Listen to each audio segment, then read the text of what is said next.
한국어 단어 조성 원리를 통한 한글 문해력 강좌 한자 공부 요약도 315번째 시간인데요.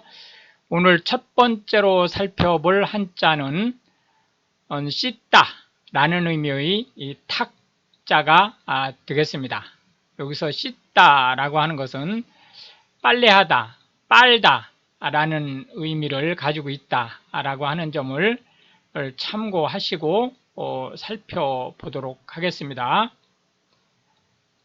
씻다 라는 의미의 탁자가 되겠습니다. 하나, 둘, 셋, 넷, 다섯, 여섯, 일곱, 여덟, 아홉, 열, 열하나, 열둘, 열셋, 열넷, 열다섯, 열여섯, 열일곱 해서 총 17획에 해당하는 한자가 되겠습니다. 씻다 라고 하는 것은 옷을 빨다 또는 세탁하는 것 등을 의미한다고 보시면 되겠습니다. 세탁이라고 하는 것은 옷을 빠는 것을 얘기하는 거고요. 세탁기 하면 세탁하는 기계 또는 시설을 얘기하고, 세탁소라고 하면 세탁 업무를 하는 업소를 얘기한다고 보시면 되겠습니다. 돈 세탁이라고 하는 것은 부당한 자금을 정당한 자금으로 바꾸는 작업을 얘기를 하죠. 예를 들어서 도난한 돈이라든지 또는 마약을 거래해서 폭리를 취한 것이라든지 이런 이제 불법적인 돈을 정상적인 돈으로 바꾸는 것을 얘기하고요. 돈 세탁은 전 세계 어느 나라에서나 모두 불법 행위가 되겠습니다. 북한 같은 경우에는 이제 돈 세탁을 통해서 국가의 예산을 충당하는 좀 이상한 집단이기 때문에 좀 예외적이긴 하지만 공통적으로 전 세계에서는 이 돈 세탁과 관련해서 자금 세정 방지 관련된 법을 모두 시행 중에 있다고 보시면 되겠습니다. 세탁부라고 하는 것은 실제 현대 사회에서는 세탁부라는 말이 안 쓰입니다.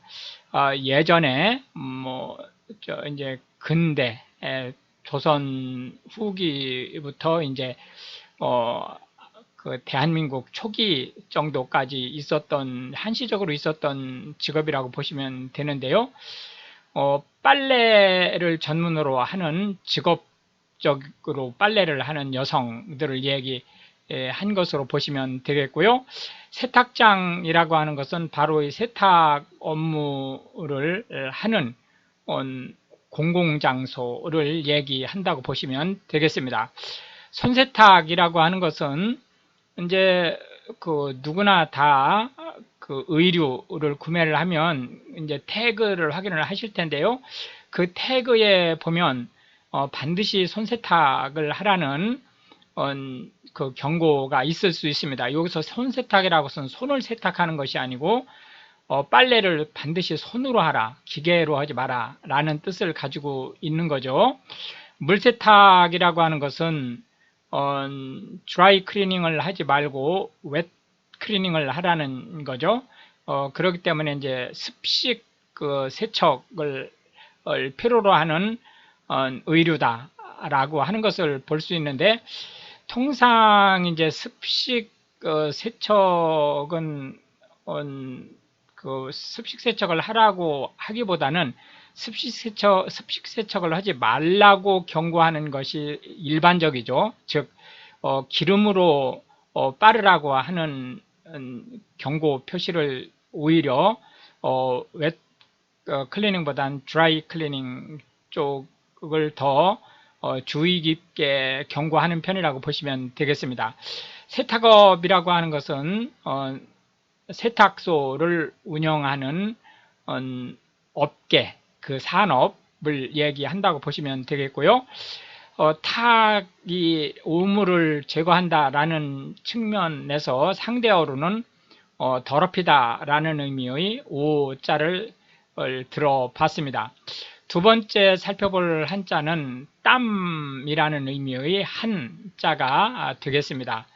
땀을 흘리다라는 의미의 한자가 되겠는데요. 하나, 둘, 셋, 넷, 다섯, 여섯 해서 총 6획에 해당하는 한자가 되겠습니다. 땀이라는 의미의 한자를 살펴보고 있습니다. 발한 하면 땀을 흘리는 것을 얘기하고요. 한증막이라고 하면 아주 건조하거나 또는 그 습한 그 열기를 이용을 해서 땀을 흘리게 하는 시설을 얘기하고, 통상 그 한국은 목욕탕 시설 중에 일부를 한증막으로 운영을 하는 경향이 있습니다. 그러나 여기서 한증막이라고 하는 것은 이제 그런 이제 목욕시설보다는 한증막을 전문으로 하는 업소를 얘기한다고 보시면 되겠죠. 불안당이라고 하는 것은 띠로 몰려다니면서 남을 못 살게 하고 돈을 갈취하거나 하는 건달패들을 얘기하고요.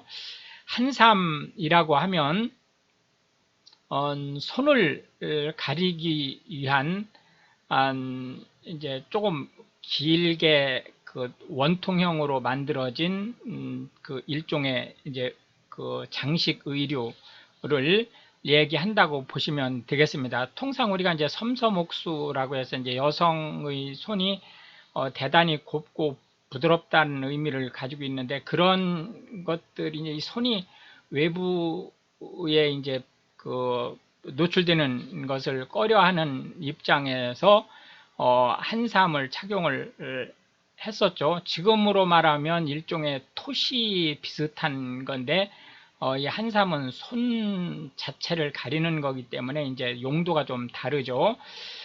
지금 현재 전통 혼례를 할 때 그 신부가 한삼을 사용을 합니다. 지금도. 그러나 이제 일반적인 국어에서는 한삼이라는 말을 잘 못 알아들을 수 있으니까요. 그것은 참고하시면 되겠고, 궁중에서는 여성의 속옷을 한삼이라는 말로 쓸 수 있습니다. 다한증이라고 하는 것은 손 등에 지나치게 땀이 많이 나서 일을 하기가 어려운 상황을 얘기하고요. 한마디로라고 하는 것은 말이 땀을 흘릴 정도로 열심히 다니면서 전쟁을 수행했다라는 것으로 전쟁에 이긴 공로를 가르치는 말로 쓸 수 있겠습니다. 해서 땀이 나다라고 하는 것에 대한 상대어로는 추워서 소름이 돋다라는 의미의 추자를 들어봤습니다.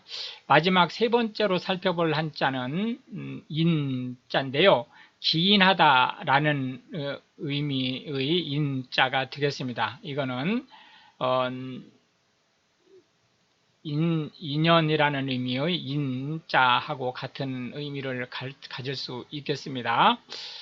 하나, 둘, 셋, 넷, 다섯, 여섯에서 총 6획에 해당하는 한자가 되겠습니다. 원인이라고 하는 것은 어떤 일 또는 현상의 단초가 되는 것을 얘기하고요. 인과라고 하는 것은 어떤 일의 원인과 그 결과를 합성한 말이 되겠습니다. 인연이라고 하는 것은 어떤 사람들이 만나는 관계를 얘기하는데요. 실제 현대 한국어에서 인연이라고 하면 만나는 관계라기보다는 만날 운명이라는 의미로 더 쓰고 있습니다.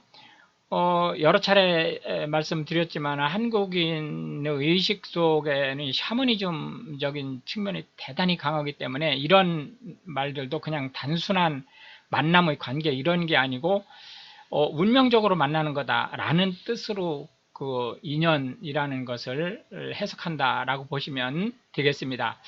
인하다라고 하는 것은 기인하다라는 말과 같은 말이죠. 어떤 일이 이로 인해서 촉발되다라는 뜻을 가지고 있고요. 인과관계라고 하는 것은 이런 인과, 즉 원인과 결과의 관계라는 뜻입니다. 요인이라고 하는 것은 어떤 그 일이 일어나게 된 동기라는 뜻을 가지고 있고요. 인수라고 하는 것은 특정한 그 일을 조금 세부적으로 나누어 볼 때 그 중에서 이제 핵심적으로 또는 필요로 하는 각각의 요소들을 인수라고 얘기할 수 있겠습니다. 그런가 하면 이제 인수는 의사소통 중에서 특히 이제 컴퓨터 통신이라든지 이런 어떤 기계장치를 통해서 의사소통을 할 때 상대방한테 이 일을 처리하기 위해서 필요로 하는 요소들이 이러이러이러한 것이 있다라고 하는 것을 사전에 약속을 하고 그 값을 넘겨주는 것을 인수, 팩터라고 얘기를 합니다. 동인이라고 하는 것은 무슨 일이 일어난 사유, 그 까닭을 얘기하는 거고요. 인습이라고 하는 것은 전통적으로 내려온 관습에 의한 어떤 행위를 얘기할 수 있겠습니다. 해서 어떤 일에 대한 원인이라는 의미의 인자의 상대가 되는 말로는 결과라는 의미의 과자를 들어 보았습니다. 이렇게 해서 이제 오늘도 우리는 3개의 한자와 각 한자에 대해서 9개씩의 현대 한국어에서 자주 쓰이고 있는 단어 및 상대 한자를 살펴보았는데요. 이것이 한글 문해력 향상에 도움이 되고 특히 외국인으로서 한국어를 배우시는 분들한테 한국어 안에서 한자의 위치가 어떻게 되는지, 그리고 그 한자가 어떻게 한글 단어를 유연하게 조성할 수 있는지에 대한 폭넓은 이해를 전달할 수 있게 되기를 바라겠습니다. 시청해 주셔서 감사하고 우크라이나를 위해 기도해 주시면 더욱 감사하겠습니다.